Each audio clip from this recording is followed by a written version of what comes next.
Urban Trial Playground on a Nintendo Switch is a rather disappointing affair, unfortunately.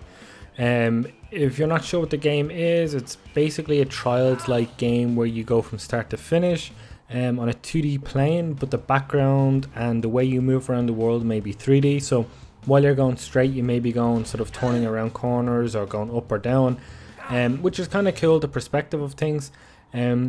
There's just a few things that really hold this game back from being something I can really recommend. Well, the first thing you might already see by now is the performance isn't really great. It sort of hangs sometimes, it chugs, it stutters.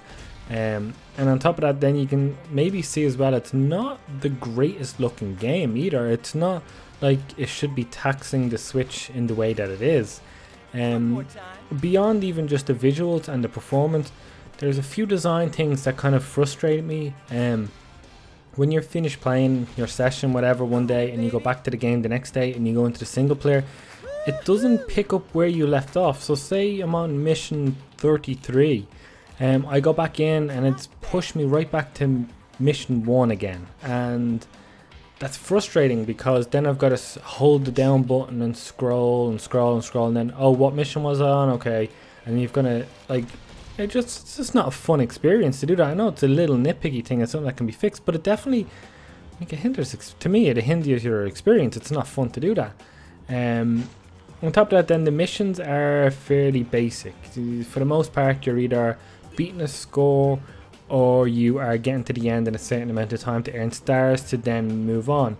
And the thing about it is there's sometimes where the star requirement is a bit tough in terms of, oh, like you are sort of held back. Oh, you need to earn so many more stars to unlock the next mission.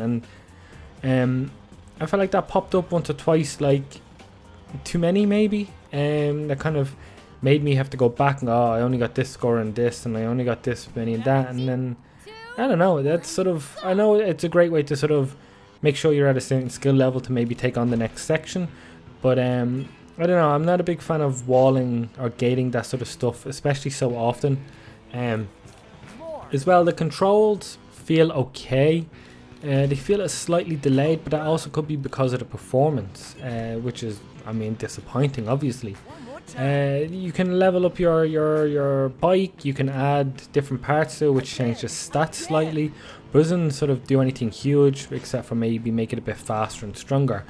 But yeah, it's easy enough. You don't have a lot of tricks at your disposal either. There's jumps and backflips and wheelies, so for the most part through most of the missions to beat the score, all I did was hold back slightly to do a wheelie, and then any jump that I came off to, I just did a backflip, and that was it over and over again, like wheelie to backflip, and for the most part I always got 5 stars. So even those type of missions, it's not much different than the ones with times.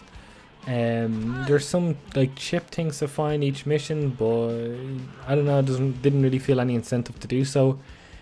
So unfortunately, if you're looking for a Trials-like game, it's better than nothing right now on Switch, but there's hopefully the chance for maybe this game to improve in terms of performance, and that might make things a little more fun.